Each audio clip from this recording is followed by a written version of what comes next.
আজি মই বনাবলৈ ওলাইছো অৰিঅ কেক চকলেট কেক তাৰ বাবে লৈছো 3টা অৰিঅ বিস্কুট 2টা কেডবেৰী ডেইৰী মিল্ক আৰু এইফালে লৈছো চেনি এইফালে লৈছো বেকিং পাউডাৰ 1 চামুচ আৰু এইফালে লৈছো 1 কাপ গাখীৰ এতিয়া মই এয়া বিস্কুট কেইটা এনেকৈ থেতেলিয়াই লৈ লম এডাল বেলনা বাৰি লৈ পেলাই বিস্কুট কেইটা অকমান থেতেলিয়াই লৈ লম আৰু থেতেলিয়াই ললে এইকেইটা মিক্স কৰিবলৈ ভাল হয় আৰু মিক্সাৰ গ্ৰাইণ্ডাৰটোৱে কষ্ট নাপায় অকমান ভাঙি ললে নপঙাকও দিব পাৰি কিন্তু এনেদৰে ভাঙি ললে মিক্সাৰ গ্ৰাইণ্ডাৰটোৱে কষ্ট নাপায় আপোনালোকে যদি ইয়াতকৈ বেছিকৈ বনাম বুলি ভাবে তেতিয়া হলে অৰিঅ বিস্কুটটো অকমান বেছিকৈ লব পাৰে মই 3টা লৈছো আপোনালোকে 4 বা 5টা কৈ লব পাৰে এয়া মই অৰিঅ বিস্কুটখিনি এনেদৰে থেতেলিয়া হৈ গল এতিয়া মই ডাঙৰ বাটি এটা লৈ পেলাই অৰিঅ বিস্কুটখিনি উলিয়াই লৈ লম পেকেটৰ পৰা এয়া মই বাটি এটা লৈ পেলাই অৰিঅ বিস্কুটখিনি বাটিটোত উলিয়াই ললো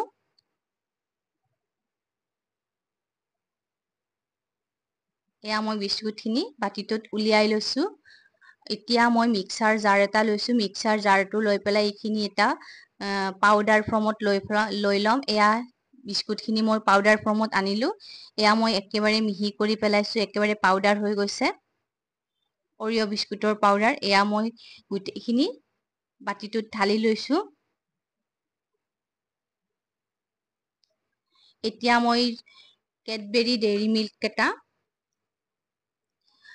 সৰু টুকুৰা কৰি বাটি এটাত দি যাম এয়া মই সৰু টুকুৰা কৰি পেলাই বাটিটোত দি যাম এইটো মই কি বস্তু কি কৰিম আপোনালোকে শেষলৈ ভিডিঅটো চাই থাকিব অকমান স্কিপ নকৰাকৈ চালে গম পাব এইটো মই কোনখিনিত ব্যৱহাৰ কৰিম এয়া মই কেডবেৰী ডেইৰী মিল্কটো সৰুকৈ এনেকে টুকুৰা কৰি বাটিটোত দি গৈছো আৰু বাটিটোত দি ইয়াতে মই গৰম পানী 1 চামুচ বা 2 চামুচ দি পেলাই এইটো মই গলাই লৈ লম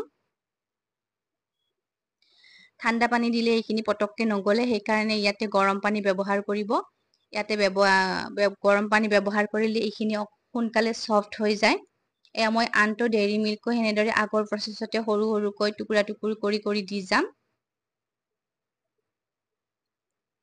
এয়া মই এই চকলেটটো ইয়াতে সৰু টুকুৰা কৰি ইয়াতে দিলো আৰু এতিয়া মই ব্যৱহাৰ কৰিম ইয়াতে গৰম পানী 1 চামুচ বা 2 চামুচ আপোনালোকে গিলাসেৰে পানীখিনি ব্যৱহাৰ নকৰিব গিলাসেৰে ব্যৱহাৰ কৰিলে বেছিকৈ পৰি যাব পাৰে এয়া মই 2 চামুচ পানী দিছো আৰু পানী দি চকলেটখিনি ভালদৰে চামুচেৰে এনেদৰে লৰাই দিছো এয়া গৰম পানী দিয়াৰ কাৰণে লগে ভালদৰে সফট হৈ উঠিছে কিন্তু কেকটো হোৱালৈকে এইখিনি ধুনীয়াকৈ আকৌ সফট হৈ যাব এয়া মই চকলেটৰ এইখিনি গুলি পেলাই ধুনীয়াকে চামুচেৰে গুলি পেলাই এইখিনি এতিয়া মই সাইডত থৈ দিম এয়া মই এইখিনি সাইডত থৈ দিলো এতিয়া মই কেকৰ বেটাৰটো বনাই লৈ লম তাৰ বাবে মই দিছো 1 চামুচ বেকিং সোডা এয়া 1 চামুচ বেকিং সোডা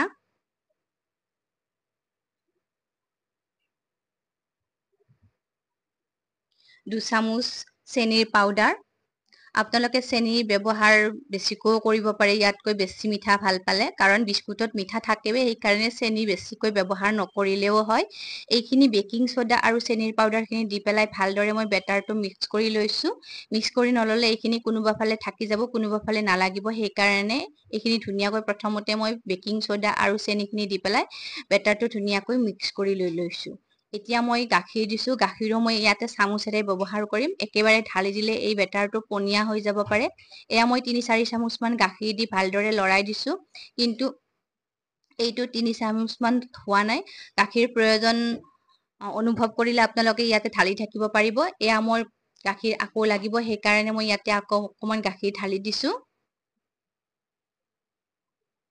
এনেদৰে অলপকৈ গাখীৰ দি আপোনালোকে বেটাৰটো তৈয়াৰ কৰি যাব একেবাৰে গাখীৰখিনি 1 কাপ ঢালি নিদিব হয়তো 1 কাপ গাখীৰ ঢালি দিলে বেছিকৈ পনিয়া হৈও যাব পাৰে সেই কাৰণে এনেদৰে ঢালি নিদিব অকমান দি পেলাই বেটাৰটো প্ৰস্তুত কৰি লৈ ল'ব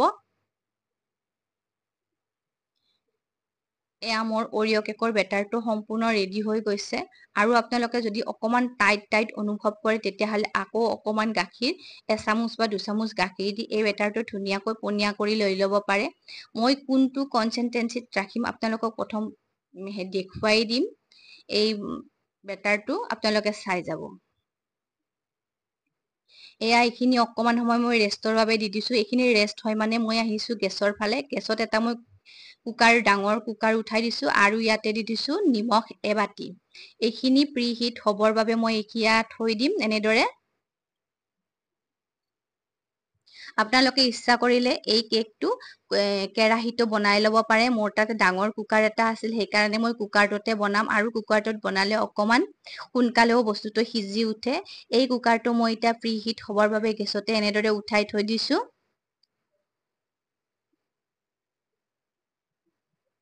এইফালে আহিছো এতিয়া গেছৰ কুকাৰটো প্ৰিহিট হয় মানে এতিয়া মই লৈ লৈছো বেটাৰটো সম্পূৰ্ণ তৈয়াৰ কৰি। ইয়াতে দি দিছো এচামুচ জোখত ৰিফাইন তেল আৰু বাতিটোতো মই দি দিছো ৰিফাইন তেল। ৰিফাইন তেল নিদিলে এইটো তলত লাগি ধৰিব পাৰে। যোনটো মই বাতিত বনাম কেকটো বনাম, মোৰ তাতে কেক টিন নাই, সেইকাৰণে মই এটা ষ্টিলৰ টিফিন বাতিকে লৈ লৈছো। আপোনালোকে এনেদৰে কেক টিন নাথাকিলে এনেদৰে ষ্টিলৰ টিফিনো ল'ব পাৰে।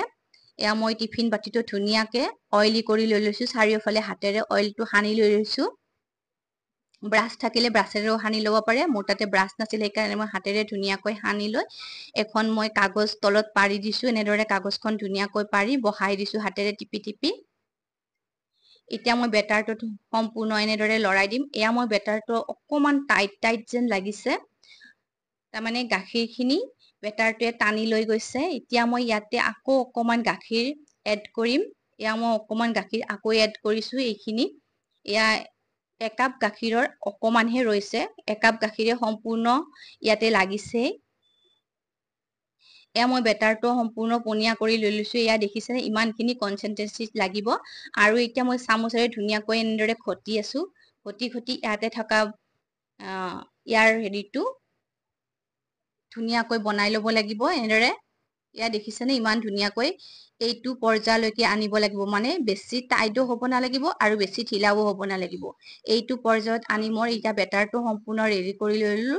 এই বেটাৰটো এতিয়া মই ষ্টিলৰ টিফিন বাতিটোতে এনেদৰে ঢালি দিছো। এয়া মই বেটাৰটো ষ্টিলৰ বাতিটোতে ঢালি দি এতিয়া মই অকমান থেকেচি দি দিম। থেকেচি দিলে সম্পূৰ্ণকৈ লাগি ধৰিব। এয়া মই ইয়াত ধুনীয়াকৈ থেকেচি দি দিছো আৰু চাইডত লাগি থকাবোৰ মই হাতেৰে এনেদৰে এৰুৱাই দিছো। এতিয়া ইয়াত ধুনীয়াকৈ থেকেচি লৈছো।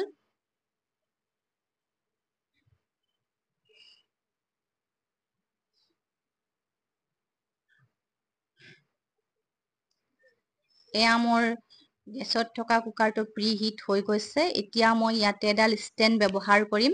আপোনালোকে ষ্টেণ্ড নাথাকিলে প্লেটো ওলোটাকৈ ব্যৱহাৰ কৰিব পাৰে, নহ'লে বাতিও ওলোটাকৈ ব্যৱহাৰ কৰিব পাৰে। এয়া মই ষ্টেণ্ডডাল ভৰাই দি এতিয়া মই কেকৰ বেটাৰখিনি ইয়াতে বহাই দিছো। এয়া মই কুকাৰটোৰ মাজত কেকৰ বেটাৰটো ঢালি দিছো।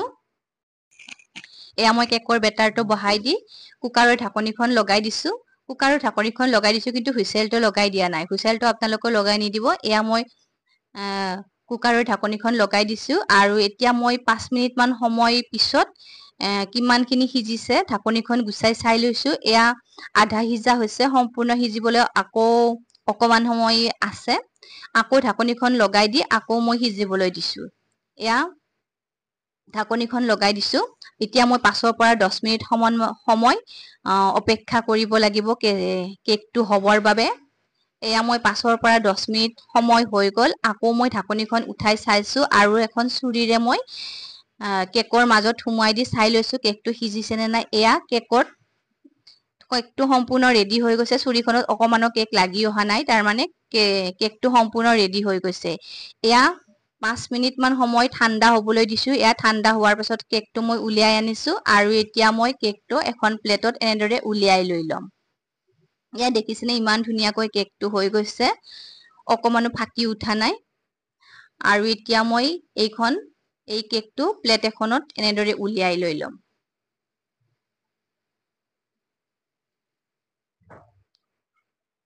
এয়া প্লেট এখনত দি পেলাই অকমান পিছফালৰ পৰা অকমান থেকেচি দিলে কেকটো ধুনীয়াকৈ ওলাই আহিব।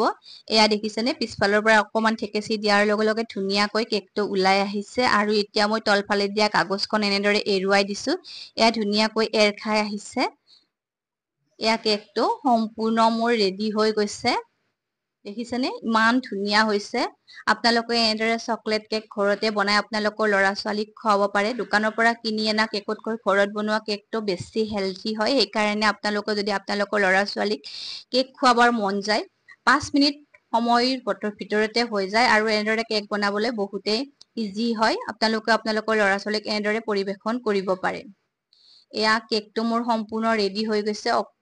এই যে মই চকলেট কেডবেৰী ডেইৰী মিল্ক এটা মই ভিজাই থৈ দিছিলো গৰম পানীত, সেইটো মই কি কৰিম পিছত দেখুৱাই দিম বুলি আপোনালোকক কৈছিলো নহয়। এয়া মই চকলেটৰ বেটাৰটো কেকৰ ওপৰতে অকমান ডেকৰেশ্যনৰ, বেছি এনে ডেকৰেশ্যন কৰা নাই, অকমান ডেকৰেশ্যনৰ বাবে এনেদৰে দি দিম। এয়া দেখিবলৈ ভাল লাগে, আকৌ ল'ৰা ছোৱালী খায়ও ভাল পায় এনেদৰে। সেইকাৰণে এনেদৰে মই অকমান চকলেট কেকখিনি এনেদৰে ঢালি দিছো।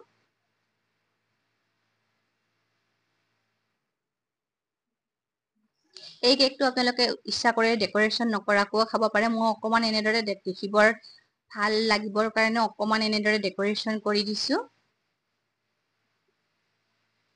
এয়া মই চকলেটৰ সম্পূৰ্ণ বেটাৰটো কেকৰ ওপৰত এনেদৰে ঢালি দিছো। এয়া দেখিছেনে দেখিবৰ কাৰণে ইমান ধুনীয়া লগা হৈছে ওপৰৰ পৰা। এয়া কেকটো মোৰ সম্পূৰ্ণ ৰেডি হৈ গৈছে।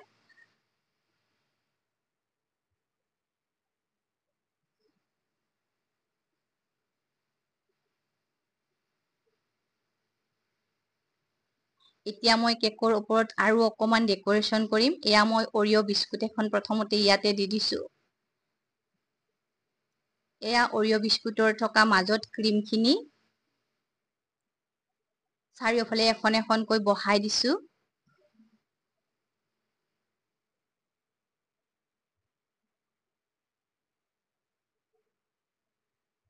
আপোনালোকক এনেদৰে এবাৰ ঘৰত বনাই খাই চাবচোন। সঁচাকৈয়ে খাবলৈ বহুতে টেষ্টি হয়, আকৌ বনাবলৈও বহুতে ইজি হয়। 5 পৰা 10 মিনিট সময়ৰ ভিতৰতে এই কেকটো বনোৱা সম্পূৰ্ণ ৰেডি হৈ যায়। আপোনালোকে আপোনালোকৰ ল'ৰা ছোৱালীক এনেদৰে গধূলি কিবা খাব ইচ্ছা কৰিলে এনেদৰে অৰিঅ' কেক ঘৰত থাকিলে আপোনালোকে এনেদৰে বনাই খুৱাব পাৰে। এয়া মোৰ ডেকৰেশ্যনৰ বাবে মই ইয়াফালে জেমছ এপেকেট আনিছো আৰু জেমছেৰে এনেদৰে কেকটো ডেকৰেশ্যন কৰি লৈছো আৰু দেখিবলৈ ধুনীয়া।